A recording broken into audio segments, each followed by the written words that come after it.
Todos são bem-vindos em nome de Jesus. É, eu queria compartilhar algo que eu ouvi ontem, a Janaína falando sobre um trecho, e eu achei assim muito interessante, me chamou a atenção e me lembrou de várias passagens bíblicas a respeito de quando a gente está vivendo um momento difícil na nossa vida. A área que o diabo ataca e ataca com força é na nossa identidade, na nossa identidade. Ou seja, ele faz a gente esquecer quem nós somos, de onde viemos, para onde nós vamos e a quem nós pertencemos. Ele faz nos esquecermos isso. E é interessante que essa estratégia do diabo não é algo de hoje, não é algo de há 2000 anos atrás, mas antes disso a gente já observa o diabo trabalhando nessa área, que é a área da nossa identidade, da área da nossa identidade. Eu estava observando que com o próprio Jesus, o diabo trabalhou. E num momento difícil, num momento de fragilidade, de vulnerabilidade, a Bíblia diz em Lucas capítulo de número 4 que Jesus havia sido levado ao deserto, estava 40 dias sem comer, ou seja, estava fragilizado fisicamente. E a Bíblia diz que por duas vezes, no capítulo 3, no versículo 3 e no versículo 9, o diabo diz para ele: se você é filho de Deus, faça. Se você é filho de Deus, é interessante, se você é filho de Deus, manda que essas pedras se transformem em pão. Se você é filho de Deus, dá um jeito nessa sua necessidade. Se você é filho de Deus. Quantas vezes a gente perde de vista de quem nós somos e o que nós podemos através de quem nós somos. Lembrei do filho pródigo. O filho pródigo, quando ele estava na casa do pai, estava tudo tranquilo. Ele esquece de tudo, até de quem ele é filho, tanto é que ele age até com desrespeito, né, com desonra, e ele pede a parte da herança, mas quando ele está passando fome, sabe, vivendo um momento terrível, ele havia esquecido quem ele era. Por isso que a Bíblia diz: e caindo em si, ou seja, lembrando de quem ele era, ele diz para si mesmo: voltarei para a casa do meu pai, de onde eu saí. Ainda que seja para ser um empregado, porque na casa do meu pai eu vou ter muito mais misericórdia e alimento do que eu estou tendo aqui. E o texto de ontem foi de segundo a Samuel, capítulo de número 9, que fala de Mefibosete, que estava num lugar esquecido. Mefibosete era neto do rei Saul. Não era qualquer um, era alguém que carregava uma herança, era alguém que tinha no seu DNA sangue real, ou seja, era, dentro da genealogia, filho do rei, filho do rei. Ou seja, era alguém predestinado em algum momento da vida, de repente, a herdar o trono. No mínimo, ter ali o tratamento e os privilégios de um filho, de um neto do rei. Só que a Bíblia diz que ele estava lá em Lodebar, esquecido, abandonado, vivendo a miséria, vivendo a escassez, vivendo a esterilidade. A Bíblia diz que Davi, ele manda buscar esse cara. E o interessante é que quando ele chega diante de Davi, ele diz assim: quem sou eu para que o rei se importe comigo? Eu não passo de um cão morto. Olha que coisa interessante. Eu não passo de um cão morto. Eu sou um lixo. Eu não sou ninguém. Olha onde eu moro. Olha como eu estou vivendo. Se eu fosse alguém, ou se eu tivesse um legado, eu não estaria como eu estou hoje. Ou seja, ele havia perdido de vista quem ele era, o que ele representava, o que ele podia. Estou usando esse exemplo, poderia usar vários outros exemplos de Gideão e de tantos outros personagens bíblicos que eles, de certa forma, eles acabaram esquecendo quem eles eram, devido às lutas, devido às dificuldades, devido às dores, ao sofrimento, à vergonha, à humilhação. Eles perderam de vista quem eles eram, filho de quem, herdeiro de quem.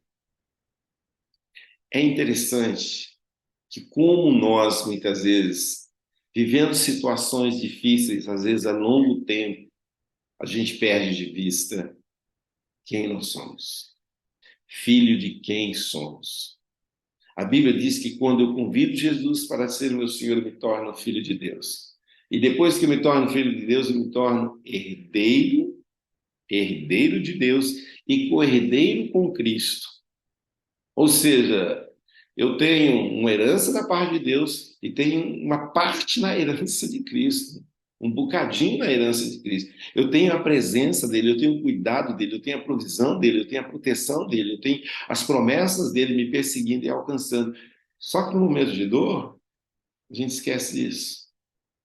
De certa forma, o diabo ele cega o nosso entendimento, ele ensurdece os nossos ouvidos e a gente esquece quem nós somos. E começamos a andar e a viver como um cão morto, ou seja, comendo migalhas que caem da mesa quando caem.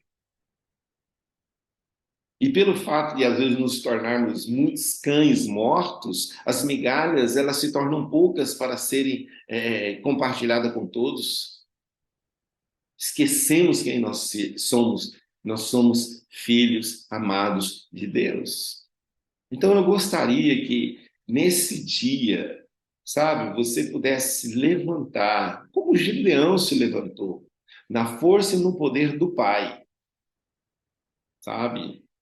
E viver essa graça, que não foi fruto do nosso esforço, do nosso sacrifício, mas foi fruto do amor de Cristo que veio e morreu para que a gente pudesse ter vida, ou seja, ele morreu a nossa morte para que a gente possa viver a vida dele. E a melhor maneira de nós honrarmos Jesus é vivendo essa vida que ele nos deu, como filho de Deus, glorificando o Pai e agradecendo a Jesus, o nosso irmão mais velho, por ter nos amado tanto e morrido por nós. Que Deus abençoe a cada um de nós nesse dia, que diante as lutas, as dificuldades que todos nós temos enfrentado, que a gente não perca de vista de onde somos, aonde estamos, para onde estamos indo. E principalmente que nesse momento de dor a gente possa declarar: eu sou um filho amado de Deus.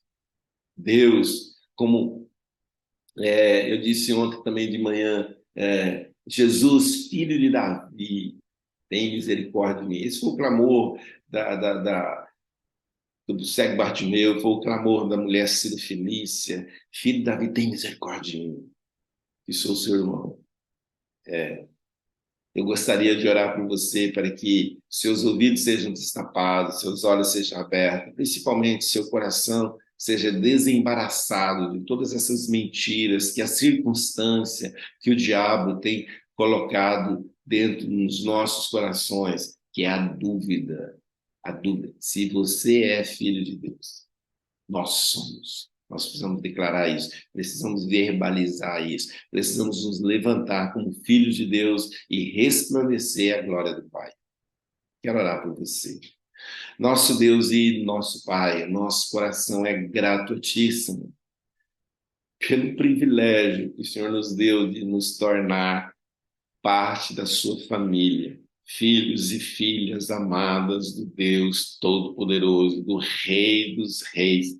E como príncipes e como princesas, Senhor, nesse dia nós reivindicamos, Senhor, diante da circunstância, todas aquilo que se faz necessário para que a gente possa manifestar o seu reino, a sua glória. Senhor, nós não queremos mais viver em Lodebar, nós não queremos mais sermos taxados ou nos vermos como os cães mortos, nós não queremos ver como pequenos, como pessoas insignificantes, porque não é isso que nós somos seus filhos, somos suas filhas amadas, o seu filho Jesus morreu para que nós pudéssemos ter vida, e nós queremos viver essa vida plenamente. Então, toda dúvida, todo medo, todo receio, toda incredulidade com relação à nossa identidade seja desalojada, seja arrancada e lançada no mais profundo abismo. Nós queremos, como aquele filho mais novo, nós queremos, como Mefibosete, agora sentarmos à mesa do Pai em Jerusalém e desfrutarmos desse privilégio de filhos. Então, vem, Senhor, entra com providência, Senhor, junto à vida de cada um nessa manhã. Nós oramos, ó Deus, pela família da Adriana, que está enlutada, pedimos graça, favor do Senhor sobre aquela família nesse momento de dor, que eles não venham perder de vista a filiação que eles têm de Ti. Oramos pela vida da Juliana, Senhor, como irmãos dela, como seus filhos, nós intercedemos pela vida da Juliana. O Senhor é um Deus de perto, mas também Tu és um Deus de longe. E como seu filho, Senhor, eu intercedo pela vida de cada um dos meus irmãos e irmãs que estão nessa live, seus familiares, que eles possam experimentar ainda hoje um provisionamento sobrenatural, em nome de Jesus, que aonde eles colocarem a mão, que o Senhor ordene a bênção, que onde eles colocarem a planta dos pés, que o Senhor os dê por possessão, que aqueles que vierem contra eles possam fugir por 7 caminhos. Pai, nós abençoamos a vida deles com toda sorte de bênção. Continua conosco, nos ajudando, nos sustentando, Pai. É no nome de Jesus que nós oramos e é no nome de Jesus que nós agradecemos. Amém e amém e amém.